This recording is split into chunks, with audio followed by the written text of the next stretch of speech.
رکوع کے لیے اتنی مقدار میں جھکنا کہ تمام انگلیاں زانوں پہ رکھ سکے، انگلیوں کے سرے رکھ سکے، اس حد تک جھکنا واجب ہے۔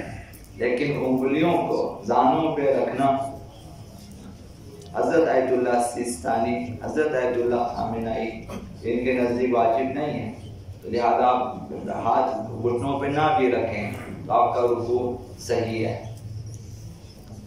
لیکن حضرت آیت اللہ مکارم کے مقلدین کے لیے انگلیوں کو زانوں پہ رکھنا بنابر احتیاط ہے، احتیاط واجب ہے، تو ان کے مقلدین کے لیے رکوع میں رکھنا چاہیے انگلیوں کو زانوں پہ۔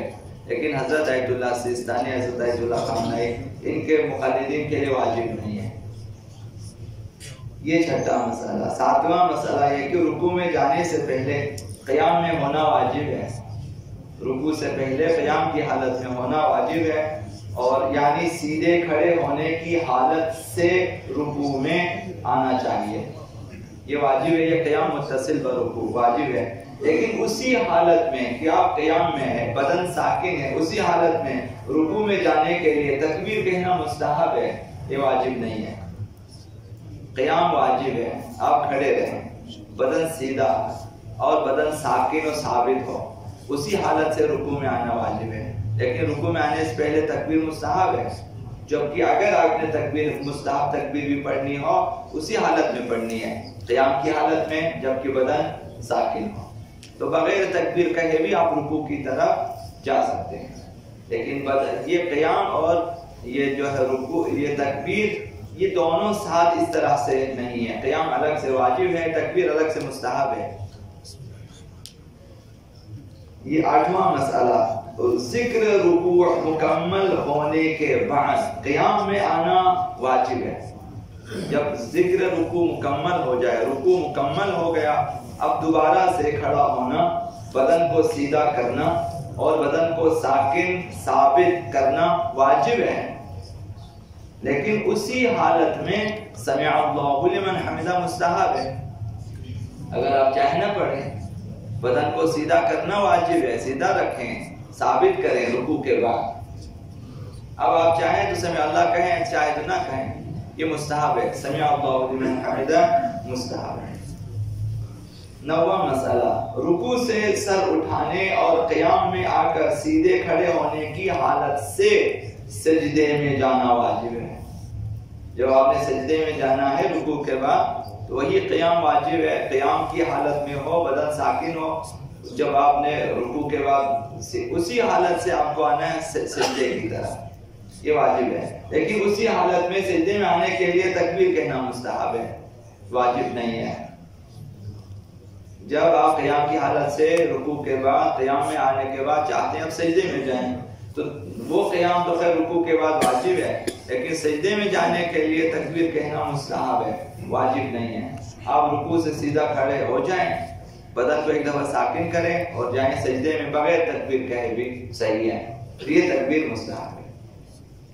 10واں مسئلہ، پہلے سجدے کا ذکر تمام ہونے کے بعد سر اٹھا کر اس طرح بیٹھنا کہ بدن ساکن ہو جائے، یہ واجب ہے، بیٹھنا واجب ہے، جس طرح سے آپ چاہیں بیٹھیں۔ اب فقہا نے جو ہے کافی اس میں باتیں کی، ایقاع بھی جائز ہے، ایقاع یعنی آپ پیروں کے تلوے زمین پر رکھ کر زانوں کو اٹھا کر بھی بیٹھیں، یہ بھی صحیح ہے۔ آپ جس طرح دو زانوں ہو کے چار زانوں ہو کے بیٹھیں، یہ بھی جائز ہے۔ یہ جو عام حالات میں ہم لوگ بیٹھ جاتے ہیں یہ تقریباً نیمہ مستحب ہے۔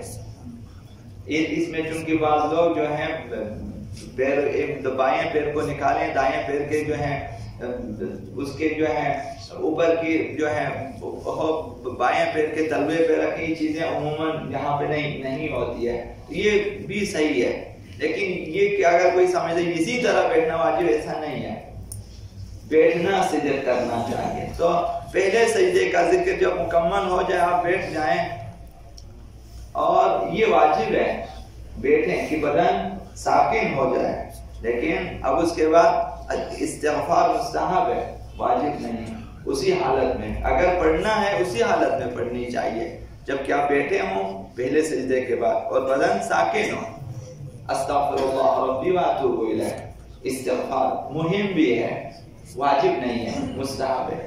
اگر آپ چاہیں تو پہلے سجدے سے اٹھیں، بدن کو ساکن کر دیں، بیٹھیں، یہ واجب ہے۔ پھر آپ بغیر استغفار کے دوسرے سجدے کے لیے جائیں، تو یہ استغفار مستحب ہے۔ آخری پہلے سجدے کے بعد جب بیٹھا ہو اور بدن ساکن ہو، دوسرے سجدے کے لیے جانا واجب ہے۔ پہلے سجدے کے بعد اب آپ اٹھ بیٹھے، بدن ساکن ہو گیا، اب یہاں سے ایک اور واجب ہے کہ دوسرے سجدے کے لیے جانا ہے۔ دوسرے سجدے کے لیے جانے کے لیے اسی حالت میں تکبیر پڑھنا مستحب ہے، اللہ اکبر مستحب ہے دوسرے سجدے میں جانے کے لیے۔ تو یہ اچھا ہے کہ اگر ہمارے نوجوان کہ مستحب کو مستحب سمجھ کر ادا کریں اور واجب کو واجب سمجھ کر انجام دیں۔ ایسے ہی مجمل انجام دیتے، معلوم ہے مجھے بعض نوجوان کہ ہمیں نہیں معلوم، ہم پڑھتے جا رہے ہیں، تکبیر بھی پڑھتے ہیں، استغفار بھی پڑھتے ہیں، سب کچھ پڑھتے ہیں، لیکن یہ نہیں معلوم کہ کون سی چیز واجب ہے کون سا مستحب ہے، پڑھتے سب کچھ ہیں، تو یہ شاید ٹھیک نہیں ہے۔ باسمك العظيم الأعظم الأعز الأجل الأكرم يا الله يا الله